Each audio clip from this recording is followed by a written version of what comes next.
May panibagong reklamo ang Patidongan Brothers laban sa mga pulis na dawit sa kaso ng mga nawawalang sabungero. Nagbabalik si Joash Malimban para sa detalye. Muling dumayo ang whistleblowers na si Julie Dondon Patidongan at ang kapatid nitong si Eliakim sa National Police Commission ngayong araw. Ang kanilang pakay, magsampa ng panibagong round ng administrative complaint laban sa mga umano'y dawit sa kaso ng mga nawawalang sabungero. Subject ng isinampang reklamo ngayong araw, sina Police Brigadier General Romeo Macapaz at ilang mga kasama nito. Wala akong ibang intensyon dito. Ang gusto ko lang matanggal si General Macapaz. Ayon kay Eliakim, may mga questionableng aksyon si Macapaz nang kunin sila ng isa pa niyang kapatid na si Jose sa Cambodia noong Hulyo. Malaki ang tiwala namin sa kanya nung sinundo niya kami kasi kausap nila ay yung kapatid namin. Pero nung dumating na kami, nag-iba na yung takbo ng niya.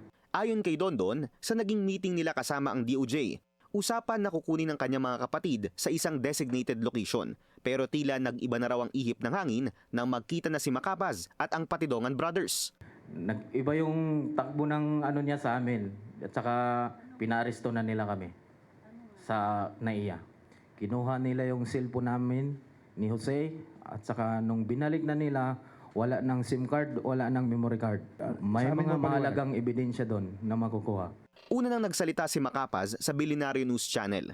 Itinanggi niya ang mga naging alegasyon ni Dondon at sinabing wala dapat pinipili sa paghahanap ng hustisya.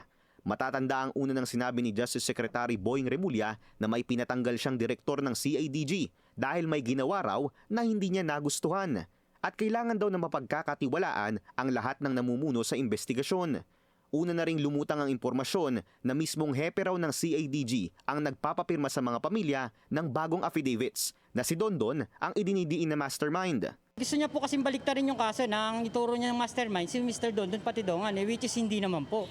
Alam naman po natin lahat kung sino talaga mastermind . Agad namang pinabulaanan ni Macapaz at ng PNP ang mga alegasyong ito. Kasama rin sa ginanap na press conference ngayong araw si DOJ Assistant Secretary Eliseo Cruz. Aniya, suportado ng ahensya ang hakbang ng Patidongan Brothers.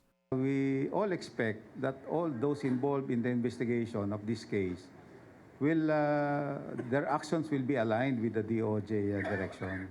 So yun ang nakikita namin na dapat lahat ng direksyon namin ay patungo sa conviction. Ngayong araw ring isinagawa ang pre-trial ng mga pulis na unang nasampahan ng reklamo sa Napolcom. Ayon sa abogado ng mga pamilya ng missing sabungeros, matibay na ang kaso. Tayo po humaharap at kumakatok sa mga taong may nalalaman na sana po, sabi ko nga, katigin sila o katukin sila ng konsensya nila na sabihin na ang totoo para patibayin pa yung ating kaso. Matibay na siya, pero hindi naman ibig sabihin na pag may dumagdag hindi na natin gagamitin kasi yan po dadagdag para lalong tumibay ang ating kaso.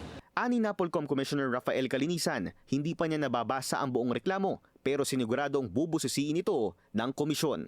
Para sa agenda, Joash Malimban, Billionaire News Channel.